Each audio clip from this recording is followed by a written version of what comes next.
क'क्राझार आरो चिरां जिल्लानि रायजो राजाफोरनि थाखाय गोजोनथाव खौरां। एबसुनि हेफाजाब होनायजों फैगौ 23 आगस्ट 2023 इंआव क'क्राझार सरकारि फरायसालिमायाव फुंबिलिनि 6 रिंगानिफ्राय मोनाबिलिनि 4 रिंगासिम सा-सानजा भारतनि गोजामसिन गभ आयुर्वेदिक कलेज एन्ड हस्पिटाला देहा मेडिकेल चेकआपजों लोगोसे सांग्रांथि मेल खुंफुंनाय जागोन।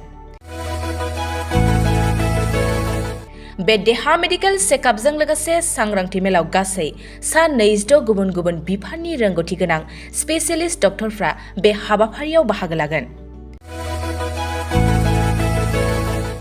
बेनिखायनो गोसो गुदुं रायजो राजा बिथांमोना बै सानखालि थिखानाय जायगा आरो समाव नुजाथिफैना गावनि सावस्रिखौ बेसेन नाङालासिनो नायफैनो हागोन।